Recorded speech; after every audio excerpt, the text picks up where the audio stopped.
The long-awaited homecoming. Picture this. It is June 16th, 2024. 40,000 people are packed into a Chicago festival ground. Phones are raised, waiting. They are about to witness something that hasn't happened in 12 years.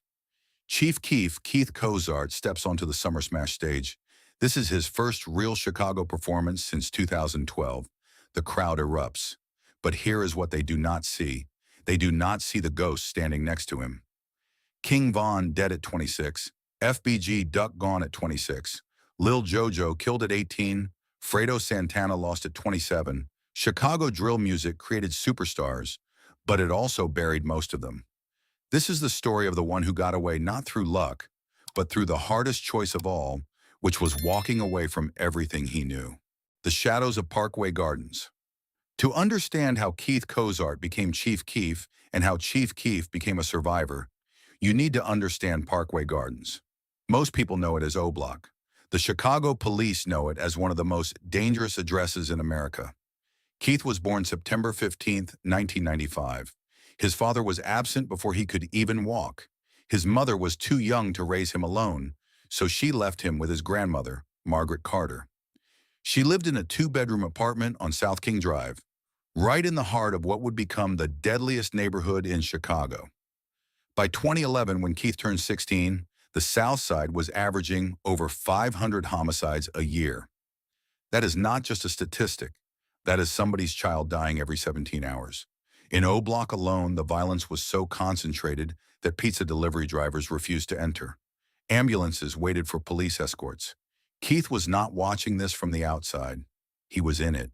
He had been a black disciple since he could remember. Not because he chose it. You do not choose your block in Chicago. Your block chooses you. O Block, 600, Front Street, Lamron. These were not just neighborhoods. They were armies in a war that started before Keith was even born. From the living room to the streets, here is what people do not understand about growing up in O Block. Normalcy becomes relative. Keith's friends were not getting summer jobs at McDonald's. They were getting shot at 15 or 16 years old. His buddy Lil Steve was dead. Blood Money, his cousin, would be gone by 2014. These were not street tales. This was just a typical Tuesday. The crazy part is that Keith had a gift. While his friends were planning robberies, he was making music in his grandmother's living room. It was not good music at first, just a kid with a laptop and a microphone trying to document what he saw outside his window. He would record between the gunshots, literally. You can hear sirens in some of his earliest tracks. By late 2011, something was building. Keith had just turned 16, but the streets already knew his name. Not just O Block. The whole South Side was listening to this kid who somehow made violence sound like victory. He turned trauma into something you could dance to. He called his sound drill music. Nobody knew it yet, but that word drill was about to change everything. In December 2011, that is when the timeline splits. Keith gets arrested for pointing a gun at police officers. They shoot at him, a 16-year-old kid. But they miss. He is placed on house arrest with an ankle monitor and is trapped in his grandmother's apartment. The million-dollar breakthrough for most people, house arrest would be a punishment. For Keith, it became a recording studio. And what came out of that apartment would reshape not just Chicago, but music itself. House arrest should have been the end of Keith's story. An ankle monitor meant he could not leave his grandma's apartment while facing serious time. Instead, it became the beginning of Chief Keef. See, when you cannot go to the studio, you bring the studio home. Keith set up in his grandmother's living room with a USB microphone, a beat-up laptop, and young Chop sending beats through email. That is it. That is the entire setup that changed hip-hop forever. In January 2012, Keith drops Bang. Not through a label, he just uploads it to YouTube. The video shows him and his boys in his grandmother's apartment waving guns they probably should not have had, especially with Keith on house arrest.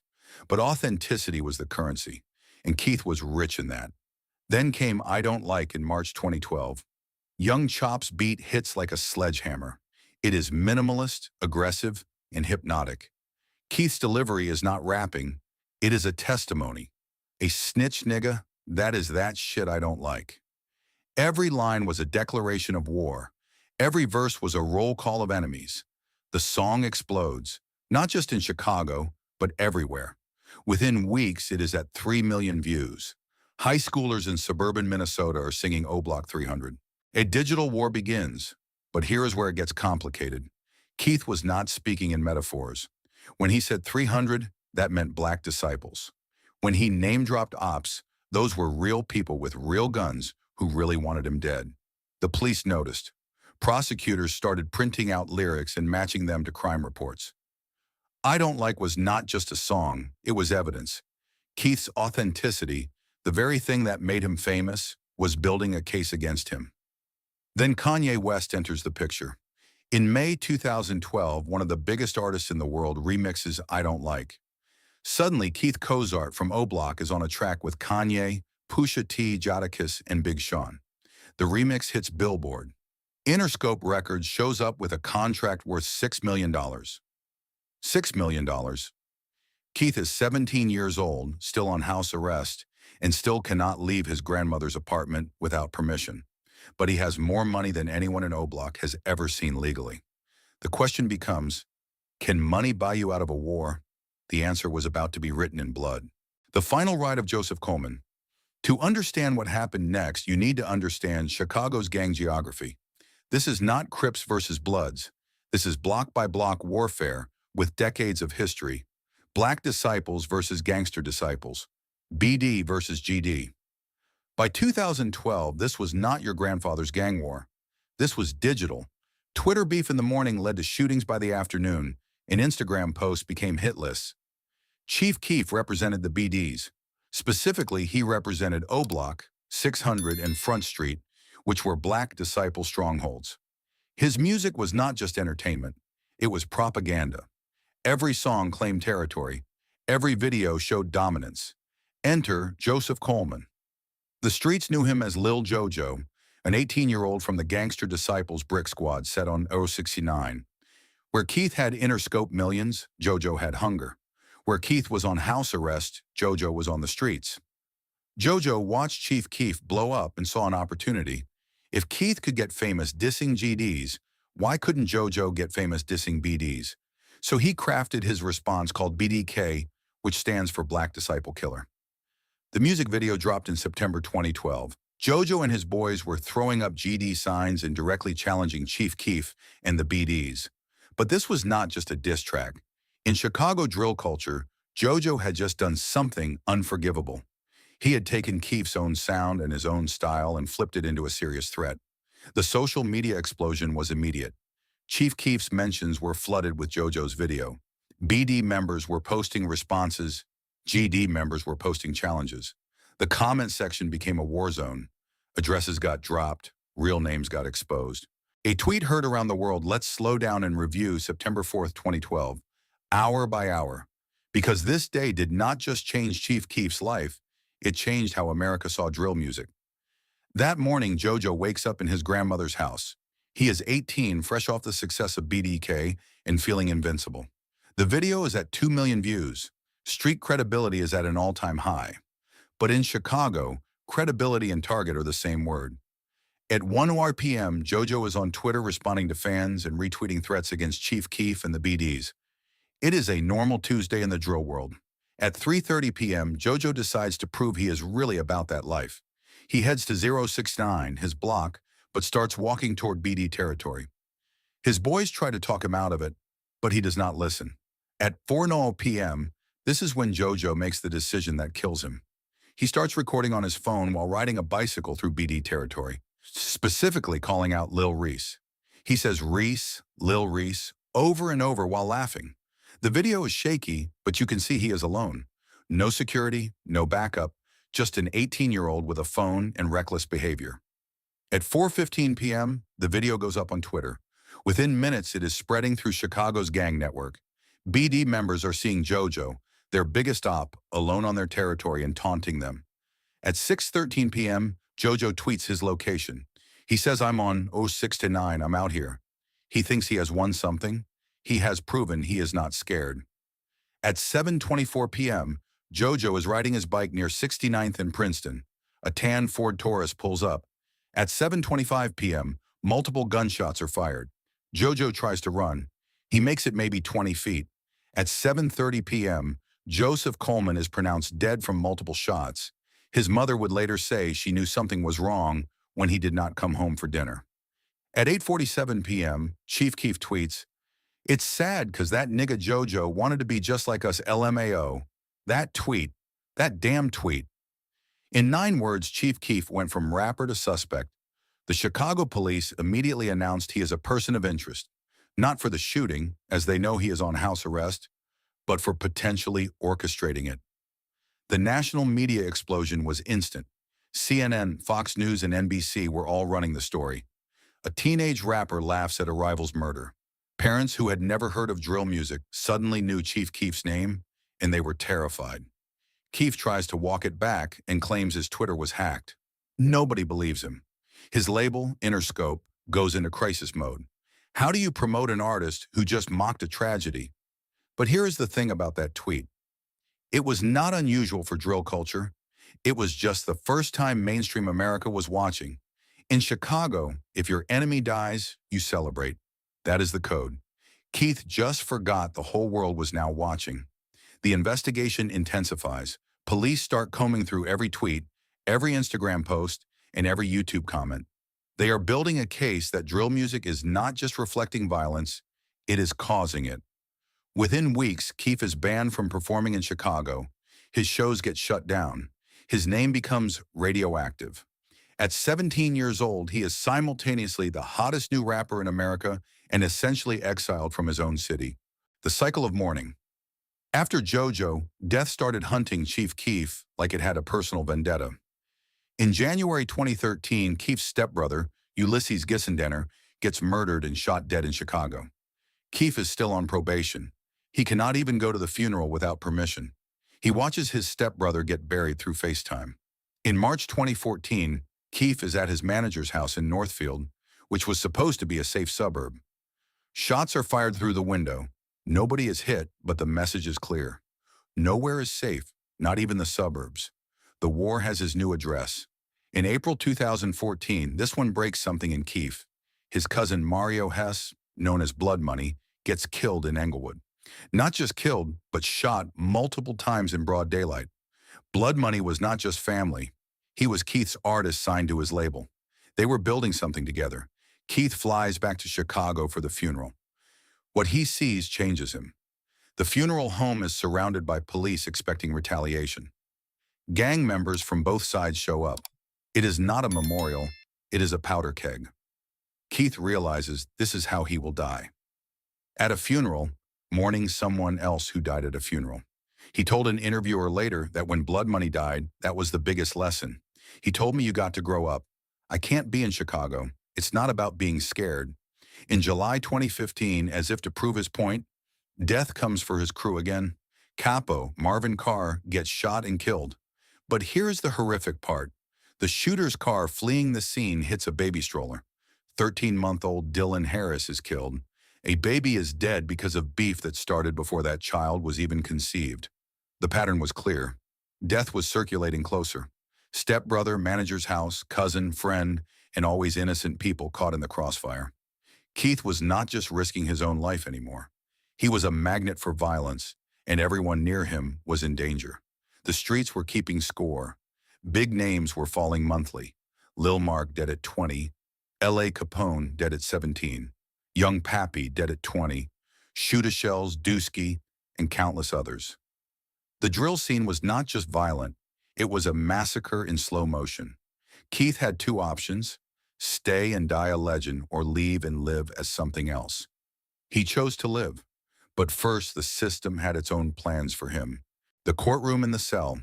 While death was hunting Chief Keef from one side, the law was closing in from the other. And honestly, the law might have saved his life. Let's track the arrests. In December 2011, at age 16, he pointed a gun at cops. That is what started the house arrest. In May 2010, he was caught speeding at 110 mph in a BMW. Here is the kicker. He only had a learner's permit. The judge's exact words were, "You think you're invincible, and you're certainly not." The judge did not know how right he was. In October 2013, Keith gets arrested for marijuana possession in public. Sounds minor, right? Wrong. He is on probation, Any arrest is a violation. The court orders rehab. Keith tests positive for weed at rehab, another violation. But the nail in the coffin was a Pitchfork documentary in January 2014. Keef is at a gun range holding a rifle, apparently intoxicated, and talking about his ops. It goes viral. One problem is that he is on probation for gun charges. The video is literally evidence of him violating probation. The judge is done playing and gives him 60 days in juvenile detention. But here is where it gets interesting. While Keef is locked up, something happens. He misses 3 more funerals for 3 more dead friends he cannot bury because he is in a cell. And for the first time, he is grateful for those walls. He tells his grandmother during a visit, "I might be locked up, but at least I'm alive." Evidence in high definition. In March 2014, Keith gets out and immediately faces another crisis. Child support cases. Multiple women are claiming he is the father. The courts want DNA tests. He does not show up. Warrants are issued. Then there is the money problem. $6 million sounds like forever money, but not when you are paying for security, lawyers, your whole block's commissary, and your dead friends' funerals. The IRS wants their cut. Illinois wants their cut. The labels want recoupment. Suddenly, $6 million looks more like $600,000. Here is something wild about Chief Keef's generation. They documented their own crimes better than any surveillance system ever could. Every tweet was evidence. Every Instagram post was a confession. The prosecutors did not need informants anymore. They had Twitter. Take Keef's Instagram. Stacks of money next to guns meant a probation violation. Location tags at parties where shootings happened later made him a person of interest. Comments on rivals' posts that preceded murders became conspiracy evidence. He was building the case against himself, one post at a time. The Pitchfork gun range video was not some hidden camera sting. Keef invited them. He filmed himself violating probation in high definition. When prosecutors played it in court, his lawyer just shook his head. What defense is there against self-documentation? But Keef was not alone in this. The whole drill scene was criminalizing itself in real time. Lil Jojo tweeted his location before dying. King Von would later rap detailed murder confessions. FBG Duck posted his daily routines. They were all making the prosecutors' jobs obsolete. The FBI started a new unit just for social media evidence. They called it digital forensics. But really, it was just screenshotting Instagram. These kids were giving them everything. Times, dates, locations, motives, and weapons were all public and all eligible. Here is the irony that was not lost on Keith. Social media made him rich and famous. I Don't Like went viral on YouTube. Kanye found him through Twitter. Interscope signed him because of his Instagram following. But that same digital footprint was about to make him a felon or a corpse. The prosecutors had a file on Keef that was mostly his own content. His YouTube videos showing guns and drugs. His tweets threatening specific people who later died. His Instagram lives from locations where crimes occurred. He was not just a suspect, he was his own star witness. By mid-2014, Keef's lawyer gave him one piece of advice. Stop posting, stop tweeting, stop everything. You're giving them life sentences for free. But stopping was not an option. The music, the image, and the beef were all content, and content was currency. Without it, Chief Keef did not exist. He needed a new strategy. The solution was to leave Chicago, but keep the persona. Be Chief Keef from a distance. Make drill music from safety. It sounded simple, but it was not. Finding peace in the hills. In June 2014, Chief Keef lands at LAX with 2 suitcases and a lifetime of trauma. He is 18 years old, a millionaire on paper, but homeless in spirit. Los Angeles sprawls out before him, palm trees, perfect weather, and absolutely nothing that feels like home. He rents a mansion in the valley, 12 bedrooms, a pool, and a tennis court. The whole Hollywood dream. But listen to what he says about it. My favorite part about Los Angeles is the quiet. The quiet. Not the weather, not the industry connections. The quiet. The absence of sirens, of gunshots, and of death lurking around every corner. For the first time since he was born, Keith Kozar could walk outside without checking for rivals. But exile is still exile. Even when it saves your life, Chicago did not forget. The warrants kept coming. The city that made him forbade his return. When he tried to schedule a hologram performance at Craze Fest in 2015, Mayor Rahm Emanuel personally intervened. Emanuel's exact words were, "He's an unacceptable role model who promotes violence." The hologram lasted 3 minutes before police pulled the plug. Think about that. They were so scared of Chief Keef's influence, they shut down his digital ghost. The cost of the crown. Meanwhile, Chicago kept dying. From his Valley mansion, Keef watched through Instagram as his world disappeared. In January 2018, Fredo Santana dies at 27 years old. Keith posts a tribute, but he cannot go to the funeral because of warrants. In August 2020, FBG Duck gets shot on Oak Street, Chicago's luxury shopping district, dead at 26. Keith watches the surveillance footage like everyone else on YouTube from California.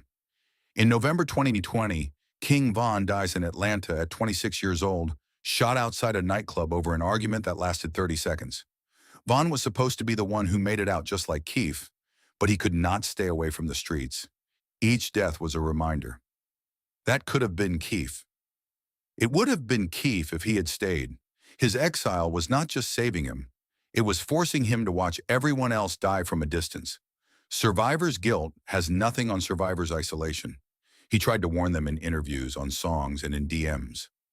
Leave Chicago, he would tell the young rappers. It's not worth it. But they could not hear him or would not. To them, Keith was a sellout who ran to LA. They were keeping it real. He was keeping alive. The music changed too. In LA, Keith experimented. He made auto-tune ballads, tried painting, and produced video game soundtracks. The rawness that made him famous got replaced by something else. But you cannot make Love Sosa from a place of safety. That energy comes from proximity to death. His kids barely knew Chicago. His oldest daughter, born when he was 16, grew up thinking Daddy was from Los Angeles. He was Chief Keef in name, but Keith Cozart was becoming someone else entirely. By 2024, he had been gone 12 years, longer than he had lived in Chicago as Chief Keef. O Block was famous worldwide, with tourists taking selfies where his friends died. But Keef could not visit his grandmother's old apartment without risking arrest or worse. The Survivor's final act, which brings us back to June 16th, 2024. Summer Smash, Chicago. 12 years of exile ending on a festival stage. The lawyers finally sorted out the warrants. The beef, while not squashed, had lost some heat. Most of his enemies were dead or in prison. Chief Keef could come home. For one night, he brings his 13-year-old daughter on stage. She has never seen him perform in Chicago and never seen where her father came from. The crowd goes insane when he starts Finetto, a song he had never performed in his hometown. But watch the footage closely. Keef's eyes keep scanning the crowd. Old habits looking for threats, for rivals, and for death that might still be hunting.